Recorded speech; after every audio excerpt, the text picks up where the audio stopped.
Contar qual é o verdadeiro significado do Natal.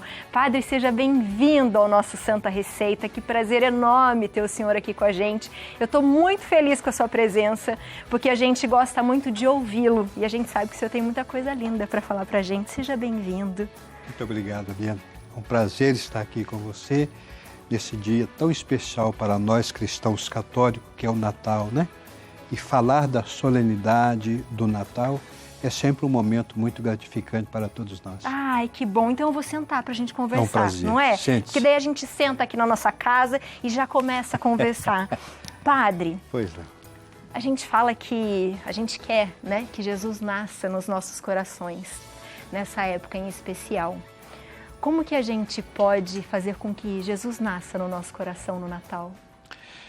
Olha, eu penso assim, que a condição necessária para que Jesus nasça tanto no meu coração, como no seu, como no coração de todos nós, é nós cultivarmos dentro dele a simplicidade.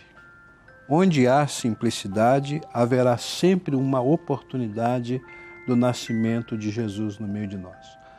Um coração fechado, um coração orgulhoso, um coração avarento, um coração autossuficiente, dificilmente tornar-se-á semelhante à manjedoura.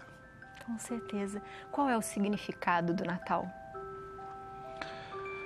Olha, o Natal, podemos dizer assim, que ele tem uma infinidade de significados.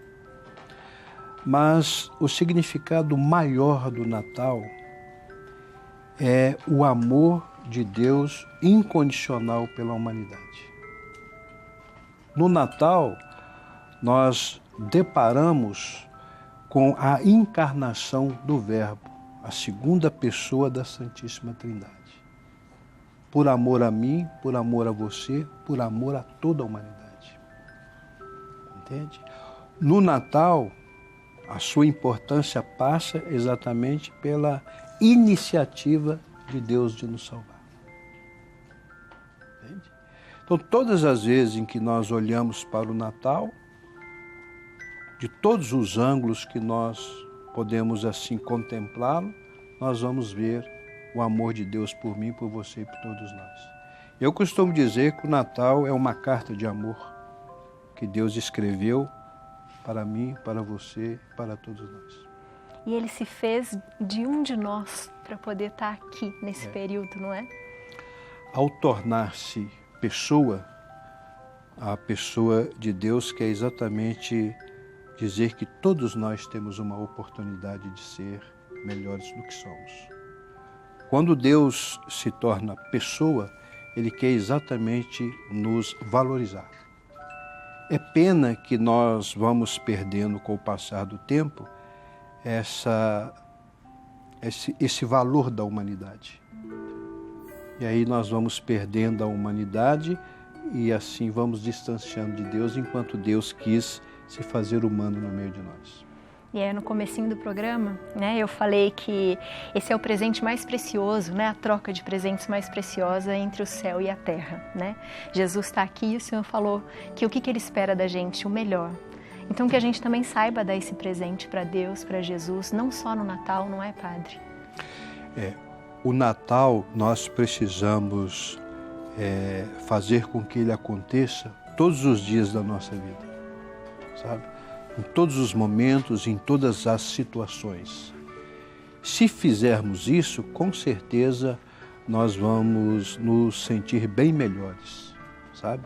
Porque o Natal é sempre um convite, primeiro, à simplicidade, à pequenez e, sobretudo, para viver bem a nossa humanidade. Com certeza. E o que a gente pode falar do Evangelho nessa época? Olha, o Evangelho, particularmente o Evangelho de São Lucas, Lucas tinha, sim, uma predileção muito grande por Maria Santíssima, né? E o Evangelho, quando quis registrar esse acontecimento, exatamente porque quis que ele nunca fosse esquecido. Então, a narrativa do evangelista São Lucas confirma exatamente aquilo que você refletiu no início do programa, né? Que o anjo de Deus foi enviado à cidade de Nazaré e ele foi ao encontro de uma jovem dada em casamento a um homem chamado José, da descendência de Davi, e o nome dessa menina virgem era Maria. E o anjo lhe avisou que ela daria à luz ao Filho de Deus, Jesus Redentor. E essa jovem encontrava-se com seu jovem esposo na cidade de Belém, por causa do recenseamento imposto pelo governador Quirino. E como você lembrou, né, na sua fala, não havia lugar para hospedá-los, então foi oferecido a ela, que já estava em trabalho de parto, uma gruta.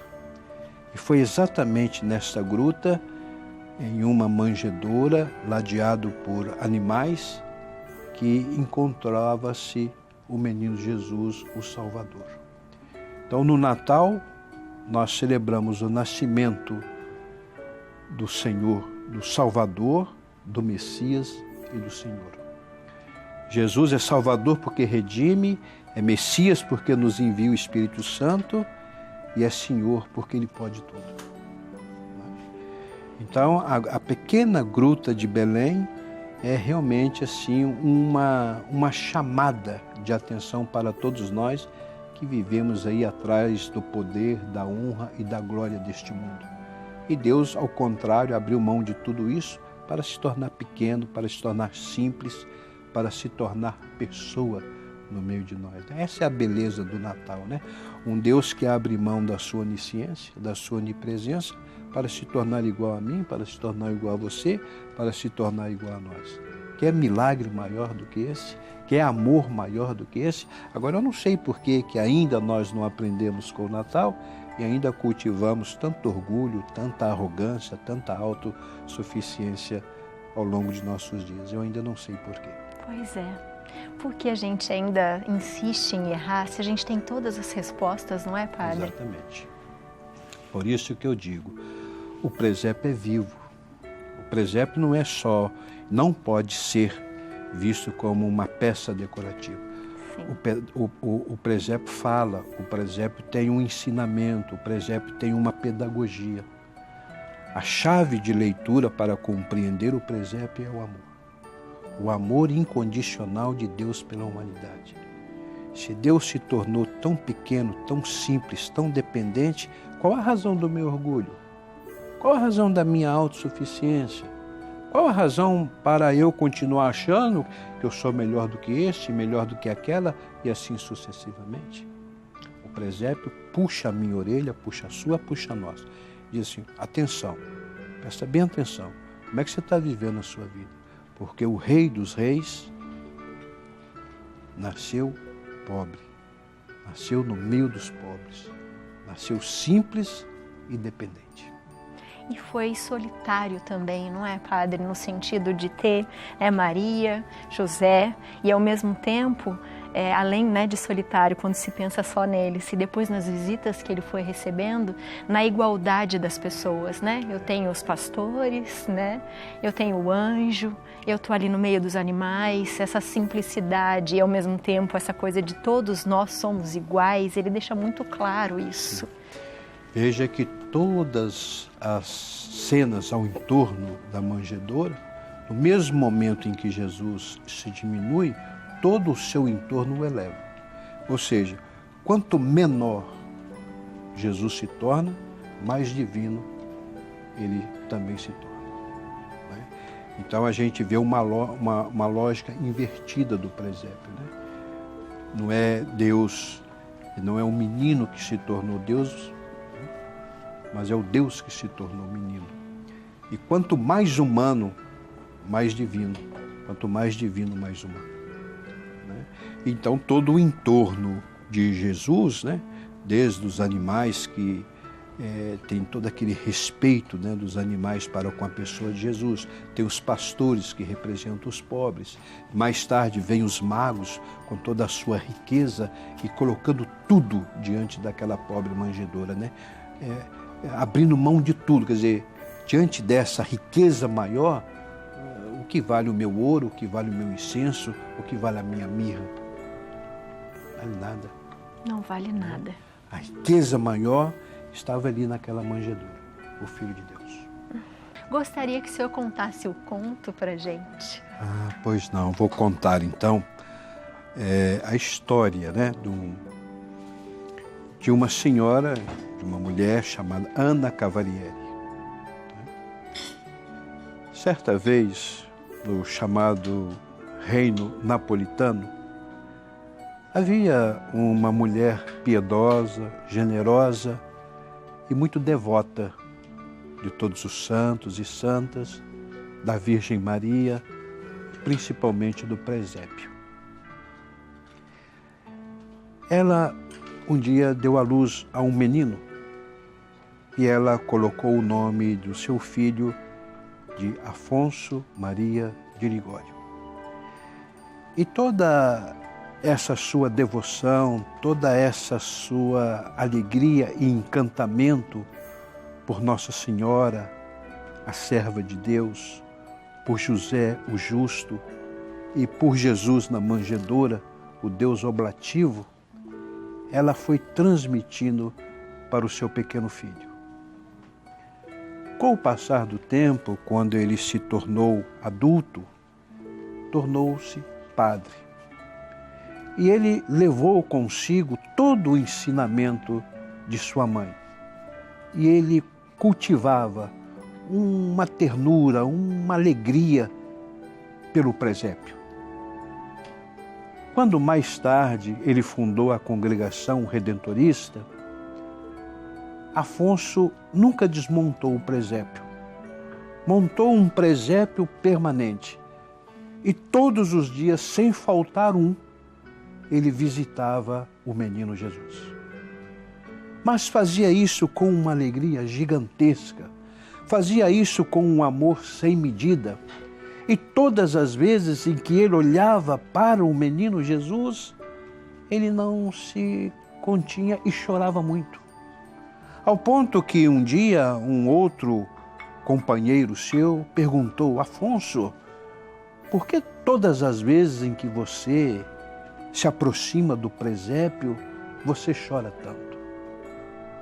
E ele então enxugou suas lágrimas e começou a explicar o que ele sentia naquele momento de contemplação do amor de Deus pela humanidade, o presépio. Ele disse assim: olha, antes do nascimento do Deus menino, nenhuma noite foi mais iluminada. Nunca houve uma estrela tão brilhante antes do nascimento desse menino Deus. Os pássaros nunca cantaram maravilhosamente e majestosamente antes do nascimento desta criança. E os grilos, os grilos pulavam, os grilos cantavam e por toda a floresta diziam: nasceu, nasceu, nasceu para nós o Criador, nasceu, nasceu, nasceu o Salvador. E ele disse assim: se a menor de todas as criaturas se alegraram tanto com o nascimento do menino Deus, por que eu não posso chorar diante dele? É amor demais dado à minha pessoa e eu não mereço tanto amor assim. Por isso, nos meus olhos haverá sempre lágrimas para o menino Jesus. E o meu coração vai sempre bater de amor infinito por ele. Que lindo. Assim é Santo Afonso, um homem perdidamente apaixonado pela encarnação do Verbo, encantado com a encarnação do Verbo. Tanto que ele levou, para a congregação a espiritualidade, como uma das colunas da espiritualidade da Congregação Redentorista, é o presépio. Se você tiver a oportunidade de visitar o nosso convento, você vai sempre perceber que lá na capela vai estar a manjedoura com o menino Jesus. É uma das colunas da nossa espiritualidade. O Deus encarnado, o Deus que se encarna por amor incondicional à humanidade. Isso é Santo Afonso. Que lindo e que lição, não é? Muito bonita a lição que Santo Afonso nos diz. Por isso que eu falei com você, né? O presépio nos fala, o presépio nos ensina, o presépio tem uma pedagogia. Que lindo, Padre. O presépio nos traz a luz, né? E a prova do amor, que Jesus é a encarnação do amor. Luz, amor, fraternidade, comunhão, simplicidade. É isso que é a pessoa de Jesus, né? E é exatamente essas coisas que o faz divino, né? A sua humanidade é tão maravilhosa, é tão encantadora, é tão cheia de ternura, que ele chega a ser divino. Que lindo. E eu já estou aqui sentadinha do lado do Padre, porque no comecinho eu falei um pouquinho sobre isso. E eu queria que o senhor falasse pra gente se o Natal é uma boa época para a gente exercer o perdão, Padre. Com certeza. O Natal é um tempo oportuno para todos nós fazermos o exercício da misericórdia. Porque o Natal comove o nosso coração. O Natal é tão singelo, tão profundo, tão transbordante de amor, que amolece o meu coração de pedra e o faz novamente sentir e pulsar como um coração de carne. Então, esse momento do Natal que nós estamos celebrando, nós não só temos a oportunidade de perdoar a nós mesmos das nossas contradições, das nossas incoerências, mas também ir ao encontro do outro e perdoá-lo pelas vezes em que ele ou ela nos ofenderam com gestos, com palavras, ou até mesmo pela via da omissão. Veja bem, presépio, nós relacionamos com o Deus que se humaniza por amor a mim, por amor a você e a todos nós. Na Eucaristia, nós nos relacionamos com o Deus oblativo, que também por amor a nós se faz comida e bebida, Eucaristia. E na cruz, nós deparamos e relacionamos com o Deus que nos ama de forma tão extrema, que derrama o seu sangue para a remissão do meu, do seu, do pecado de todos nós. Entende? Então, olha, aproveite esse momento de Jesus no meio de nós e abuse do perdão e da misericórdia. Amém. Que a gente transforme as nossas dores em amor, não é? Em amores. É o que nós precisamos. Que gestos como esse da Gláucia se multipliquem, né? Que atitudes de solidariedade, que atitudes de fraternidade também se multipliquem para que a gente possa ir transformando o mundo que nós estamos vivendo. E a referência é sempre o presépio de fato, né? Deus que se humaniza. Quanto mais humano nós formos, melhor será a minha vida, melhor será a sua, melhor será a vida de todos nós. Amém.